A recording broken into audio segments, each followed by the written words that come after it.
The weeks turned into months, and the war-torn camp slowly rebuilt itself into a place of uneasy peace. Yet inside one medical tent, the real war was different. It was not fought with weapons, but with patience, courage, and trust.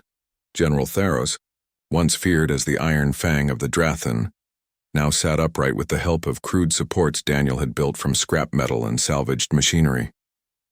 His legs still trembled with weakness, but there was progress. Each day Daniel forced him to try, to push, to keep moving. And each day, though painful, Theros obeyed. "You are stubborn," Theros growled one morning as Daniel strapped a brace onto his legs. Daniel grinned. "Takes one to know one." The alien huffed almost like laughter, though his pride still covered the cracks in his heart. But inside something had shifted. This human had done what no Drathan warrior would ever have done, shown him care when he was weakest. But peace never lasted long. Rumors had spread through the Allied forces. The truth could not stay hidden. Captain Daniel Ward was protecting the most dangerous Drathan general, nursing him back to health. For some, this was an insult. For others, a threat. One cold evening, Daniel was summoned to the command center. High-ranking officers sat in silence, their eyes sharp. A stern admiral spoke first. "Captain Ward, your actions have been reported. Do you deny that you are sheltering and aiding General Theros of the Drathan Empire?" Daniel stood tall. "I don't deny it. I saved him because he was alive.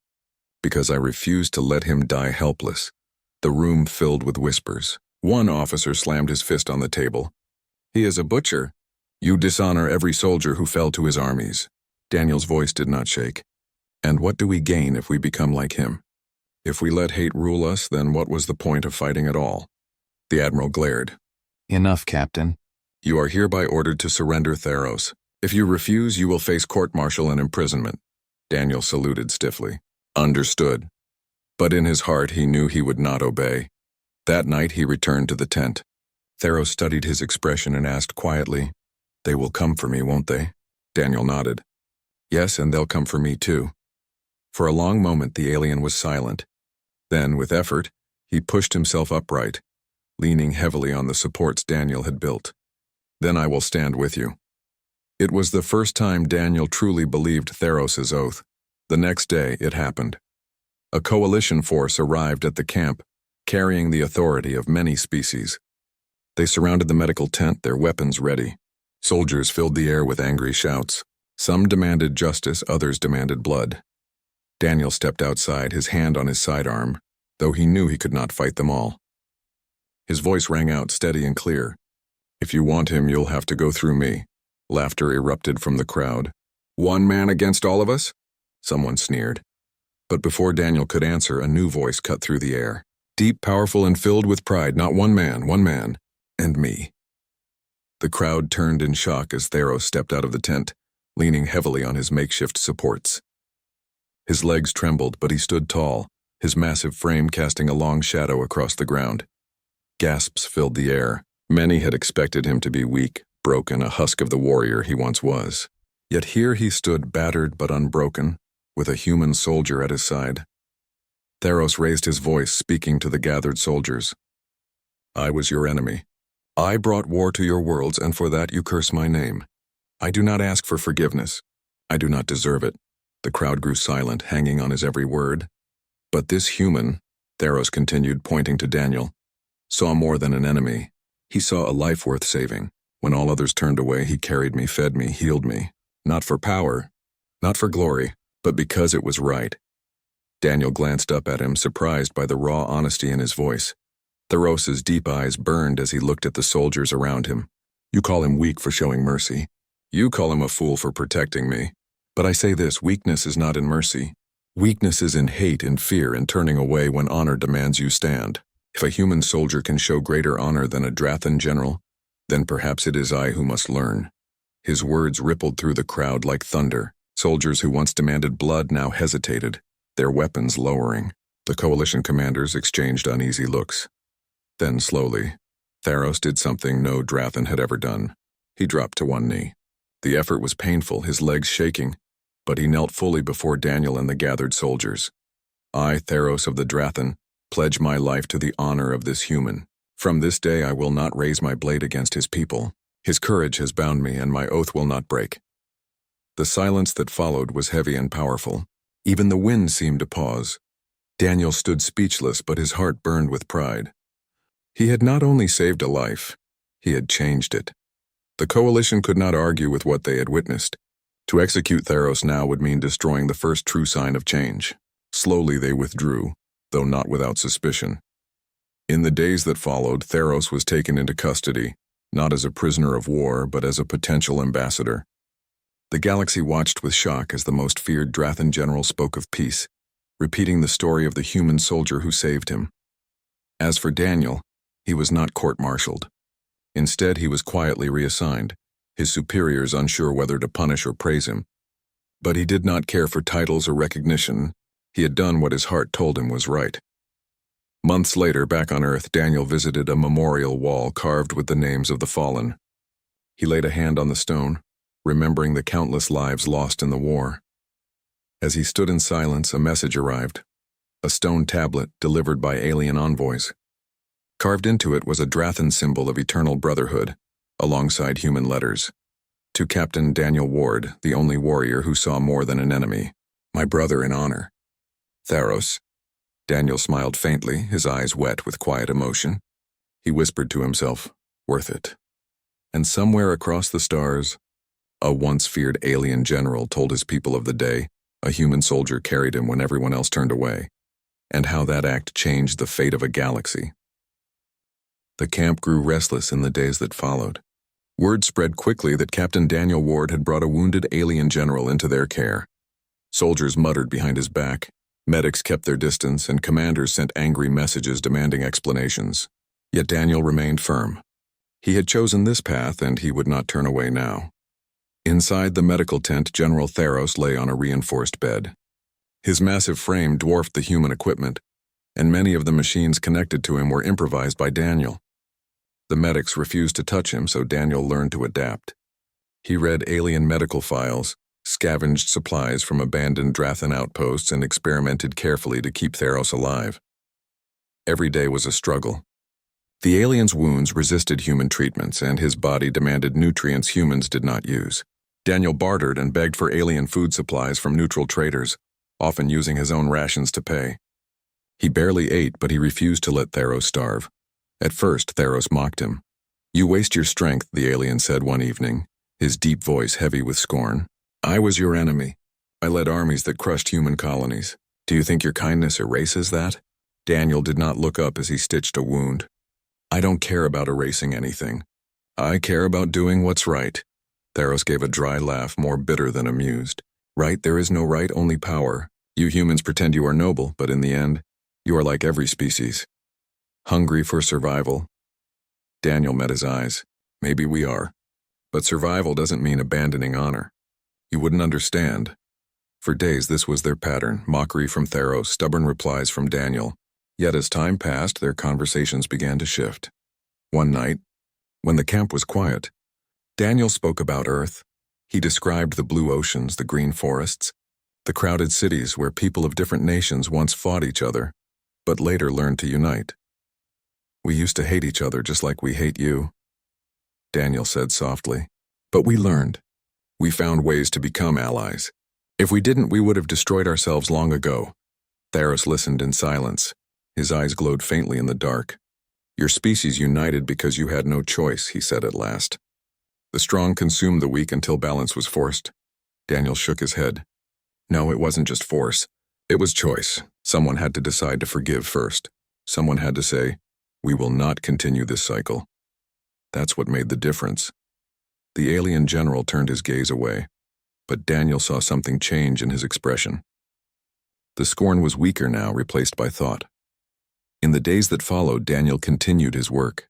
He taught Theros simple human phrases, jokes that made little sense to the alien. At first, Theros was confused, but one day he gave a small, awkward laugh. It was rough and strange, but it was real.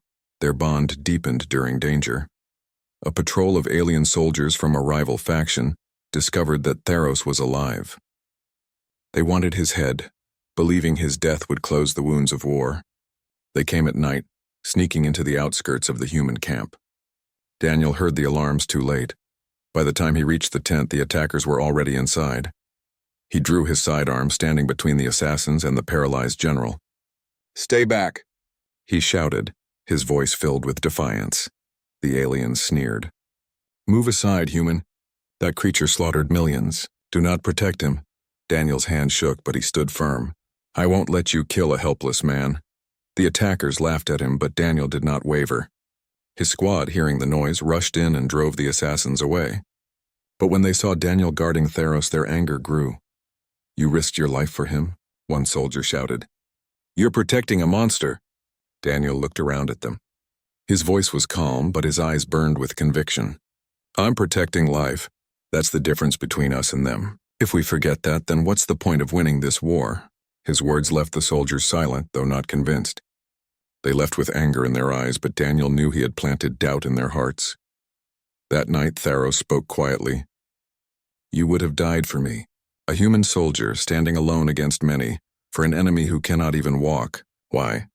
Daniel looked at him and answered simply, "Because no one else would, because even you deserve a chance." For the first time, Theros did not argue. His pride had cracked and something new entered his gaze. Respect. As weeks turned into months, Daniel's persistence paid off. Theros' wounds healed slowly, and with Daniel's help he began physical therapy. Daniel built crude supports from scrap metal, helping the alien sit upright for the first time. Each attempt was painful, but Theros never quit, his warrior spirit burning even through paralysis. One day, as Daniel helped him practice moving his arms, Theros spoke softly. "In my world, weakness is shame. To be crippled is to be forgotten, yet you, a human, do not see weakness. You see worth." Daniel smiled faintly. "Because worth isn't about strength. It's about what you choose to do with the life you have." Theros was silent for a long time. Then in a voice heavy with emotion, he said, "If I live, I will return this debt." "That is my oath," Daniel nodded. "That's all I ask." Outside the tent, rumors spread. Many wanted Daniel punished, and some demanded Theros be executed. Commanders warned Daniel that his actions bordered on treason, yet Daniel refused to hand Theros over. Day by day, the human soldier and the alien warrior built a bond stronger than hatred. They were still enemies in the eyes of the galaxy, but within that tent, they had become something different. Two soldiers from two worlds bound by honor, standing together against the tide of hate. And in Theros' heart, a seed of change began to grow. Something no army could have forced, but a single human had inspired. The war had ended, but the scars of battle still marked the ground. Smoke rose from the ruins of broken ships, and the air smelled of burned metal and dust. Across the wasteland of a ruined colony world, human and alien medics walked carefully, looking for survivors. The great conflict between humanity and the Drathan Empire was over, yet even in peace there was bitterness. Captain Daniel Ward, a human soldier, walked slowly through the rubble with his small unit. His armor was scratched and dirty, his face tired, but his eyes stayed sharp. He had fought too long to relax now. "Check for wounded," he told his squad. "Enemy or ally, it doesn't matter. We don't leave anyone to die out here." Most of his soldiers nodded, but not all agreed. The hatred for the Drathan ran deep. The Drathan Empire had crushed worlds, enslaved species, and left scars across the galaxy. They were feared, and their generals were remembered for cruelty. Saving one of them was not what anyone wanted. Then Daniel saw him. Lying half-buried beneath collapsed stone was a massive figure. His armor, dark silver with deep cracks, still glowed faintly with alien energy. His skin was scaled and pale blue, his eyes sharp even in pain. This was no ordinary soldier. This was General Theros, the most feared commander of the Drathan legions. His name had been whispered across the galaxy like a shadow. Many believed him unbeatable. But now he lay broken, his legs crushed, unable to move. One of Daniel's soldiers gasped. "Sir, that's Theros, the Drathan butcher. We can't help him." Another spat on the ground. "He doesn't deserve life. Leave him to rot." Even the alien medics from neutral species stepped back when they saw him. Some muttered curses, others simply turned away. One said loudly, "Do not touch him. He is poison. If he lives, he will destroy us again." Theros opened his mouth, his voice deep and filled with pride even in weakness. "So this is how it ends. Feared in life, abandoned in defeat. None will dare aid me. Cowards, all of you." His words dripped with bitterness, but his eyes were tired, almost broken. Daniel looked at him for a long moment. His training told him this enemy had spilled too much blood. His orders said he should walk away. But something inside Daniel refused. He remembered the human creed that every life mattered, even the enemies. He remembered battlefields on Earth's history, where enemies had once become allies because someone dared to show mercy. He dropped to one knee beside the alien general. "He's still alive," Daniel said firmly. "And I won't let him die here like this." His squad stared in disbelief. One soldier shook his head. "Captain, you can't be serious. This monster killed millions." Daniel met his eyes. "I don't care who he is. He's alive. And as long as he's alive, he deserves a chance. That's what makes us human." There was silence. Some looked away, ashamed, but others only grew angry. "If you do this, sir, you'll be risking all of us," one warned. "He'll slit your throat the first chance he gets." Daniel ignored them. With effort, he began to dig Theros out of the rubble piece by piece, pushing away broken stone and shattered metal. Theros growled at him. "Why?" the alien asked. "Why would you, of all creatures, waste your strength on me?" "Because no one else will," Daniel answered. "Because someone has to show that we are better than endless hate." When Theros was finally freed, his body slumped heavily. He was huge, twice the size of a man, his muscles built for war, but his legs did not move.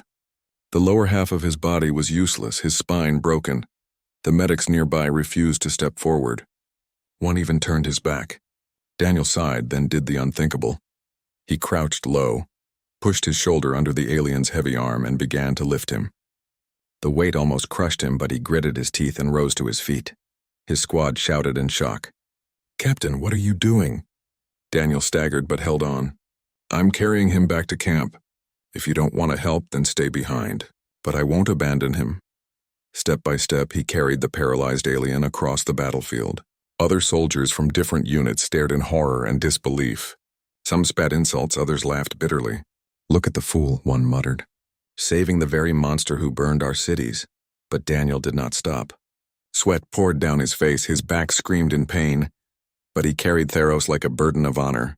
The alien general remained silent now, watching the human with unreadable eyes. At last they reached the edge of the human camp. Guards moved to block him, their weapons raised. "You can't bring him here, Captain," one said sharply. "Orders are clear. No Drathan leaders get aid. Hand him over." Daniel stood firm, breathing hard, his muscles shaking. "Then court-martial me. Lock me up, do what you want, but I'm not leaving him to die out there." The guards hesitated, shocked by his defiance. Slowly they lowered their weapons, though their faces stayed hard with anger. Daniel walked past them, carrying Theros inside. That night, in the dim light of the medical tent, Daniel cleaned the alien's wounds with his own hands. Others avoided him, whispering that he had lost his mind. But Daniel ignored the voices. As he worked, Theros finally spoke again, his tone softer than before. "You are a fool, human," he said. "But perhaps a fool with honor." Daniel looked at him, his eyes steady. "Maybe. But if honor makes me a fool, then I'll carry that title proudly." The first night passed in silence. Outside, the soldiers whispered their hatred, and inside, Daniel stood guard over the enemy no one else would save. And so began a bond that no one in the galaxy could have imagined.